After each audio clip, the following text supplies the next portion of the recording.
So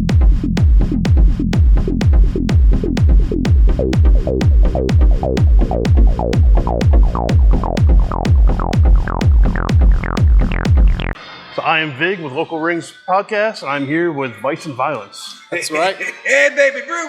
This is the Brew, and I'm the king of the Southeast Yuni Vice, and we are the Brawl Tag Team Champions. Hey. I think that's the most coherent sentence I've ever heard you make. And I haven't drank yet. Oh, that makes sense. Yeah.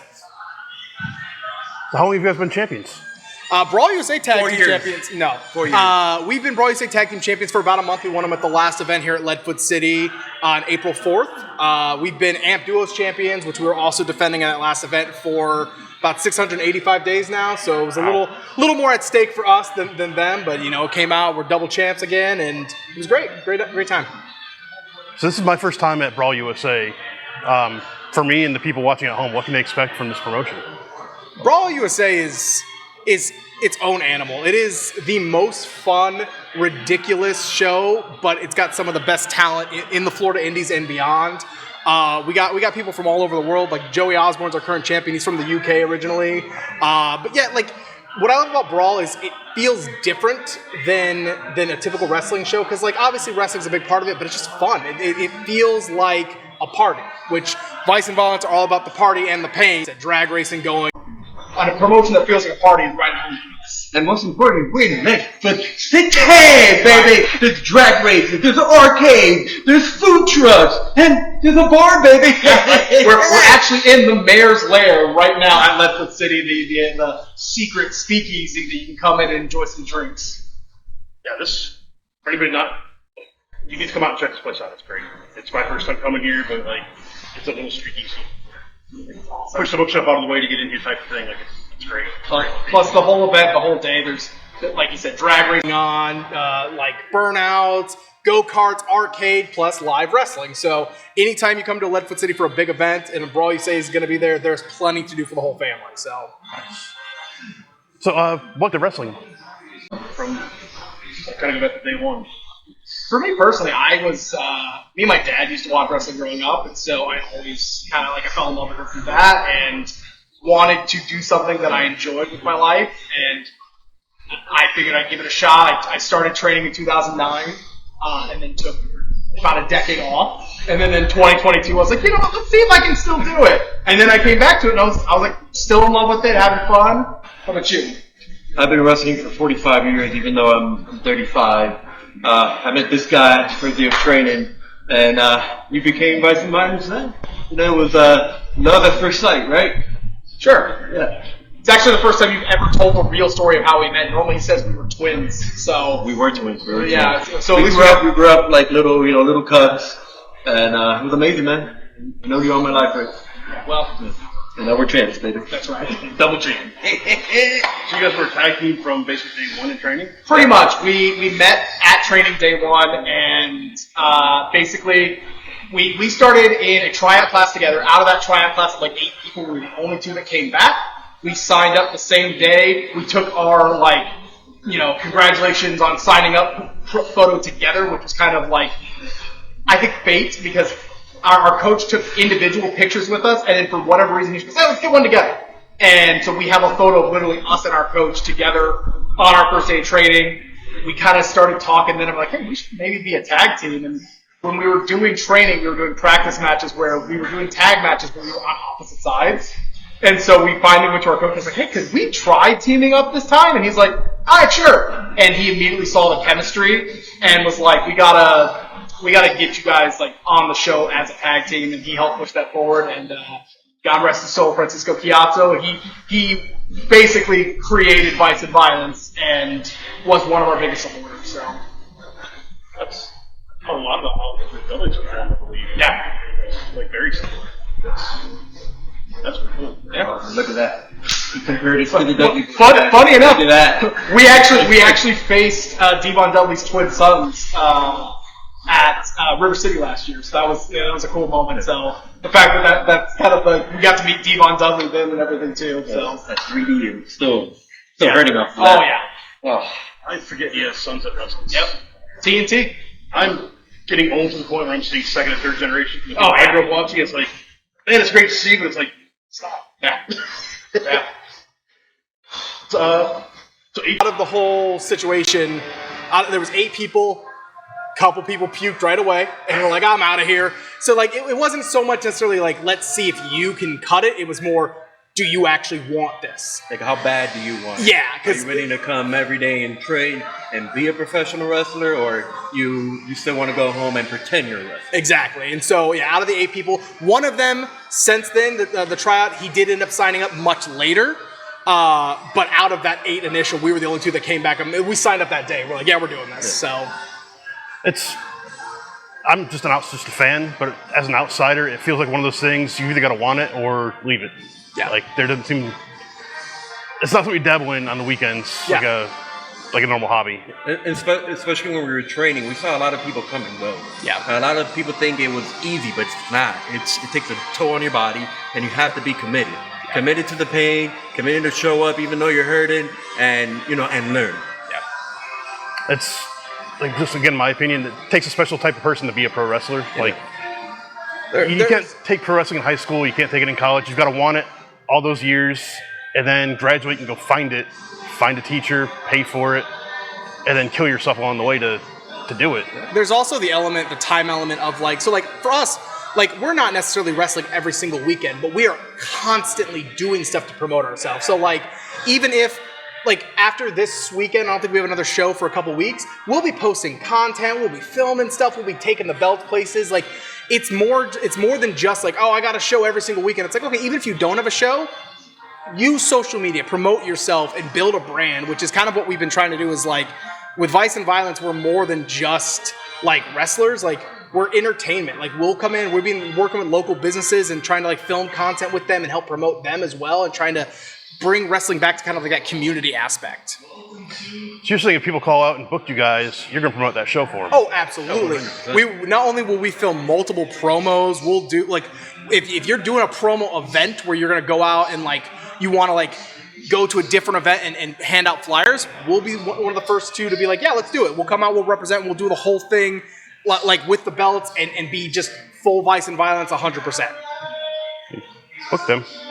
Pay attention. If your promoter's problems aren't your problems, then you don't care about not only promoting the promotions you're working for, but yourself. It's being a part of the industry a little bit now, just on my end. That's one of the biggest complaints I hear from promoters is, hey, I booked these guys and they show up the day of, do their thing, go home, and that was it. And it seems to be kind of common. Yeah. Which is why I'm trying to shout you guys out here for this. Like, yeah.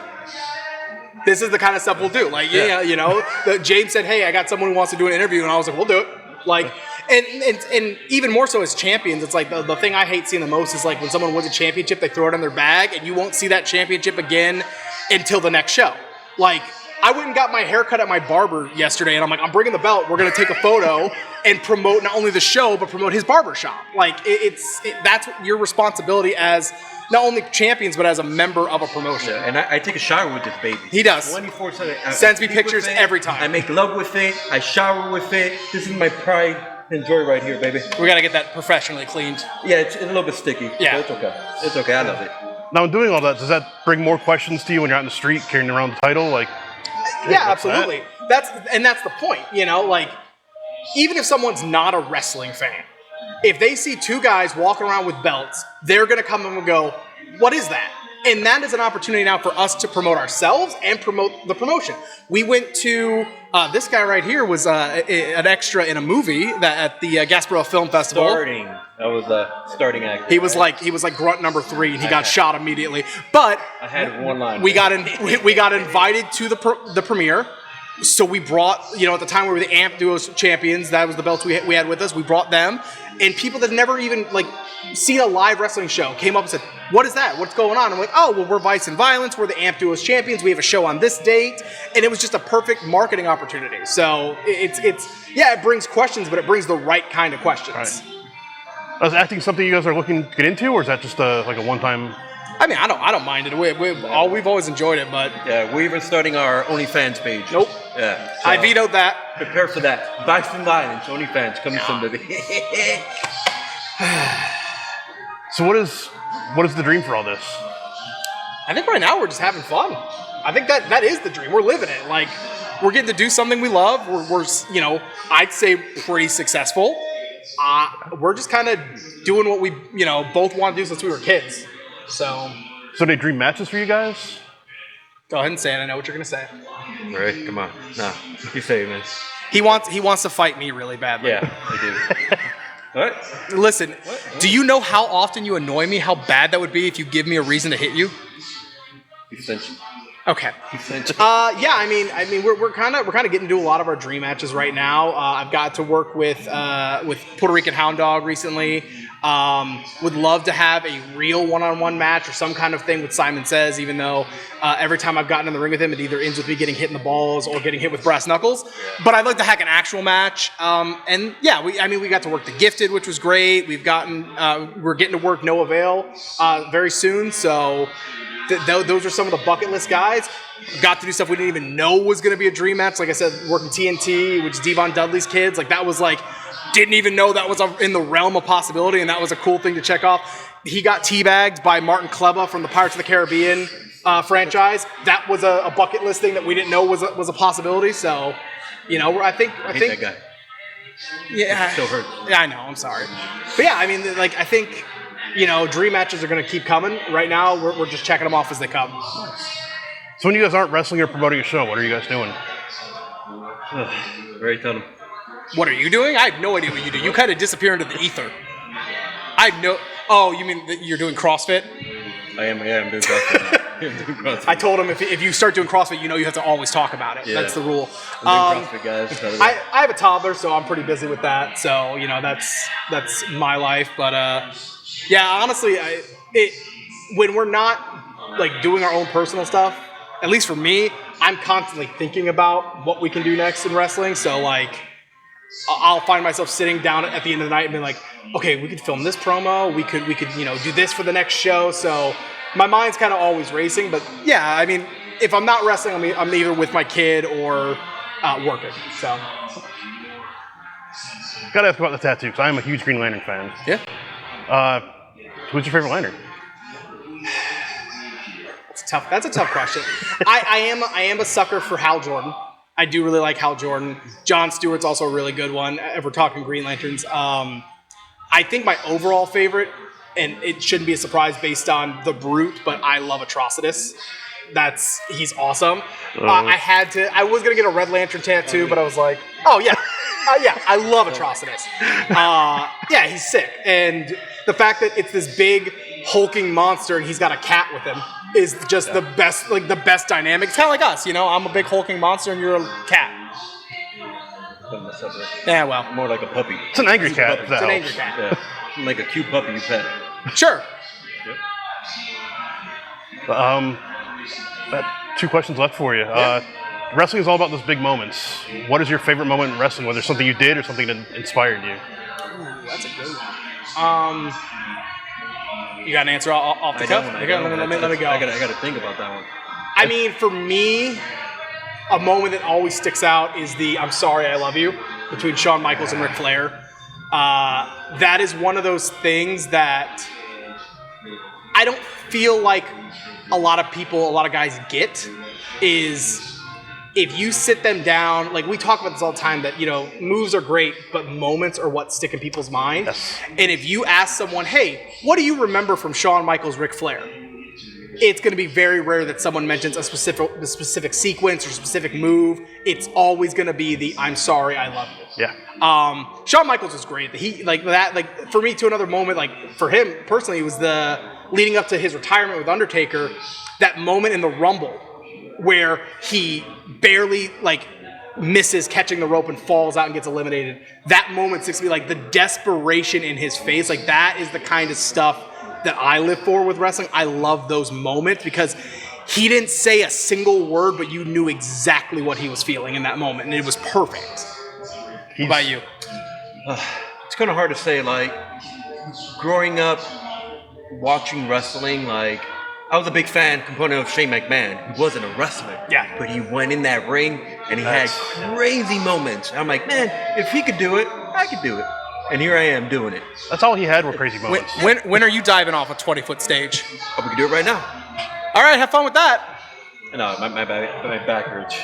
Yeah, you'll notice my moments are story moments because I'm not jumping off anything.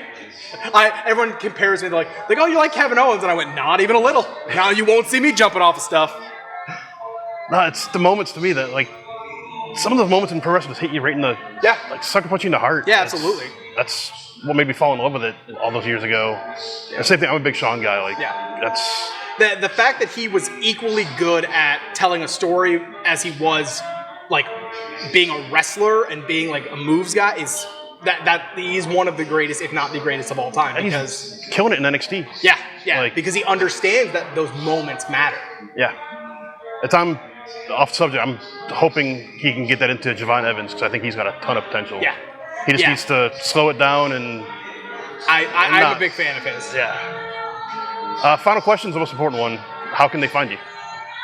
All right, so I got you handled just in case you forgot. No, I got it, baby. So I am at Brute Ray Elliott. That's 2 L's, 1 T on everything: Facebook, TikTok, Instagram. He is at Yuni Vice 305. Same thing: TikTok, Facebook, Instagram.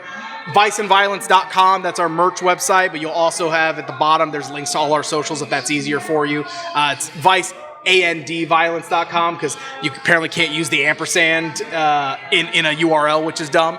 But yeah, ViceandViolence.com, Brute Ray Elliott, Univice 305. I'll make sure I link those on the page as well. Yeah. Thank you guys so much for being on the show. Thanks for having us. Appreciate it. Yeah.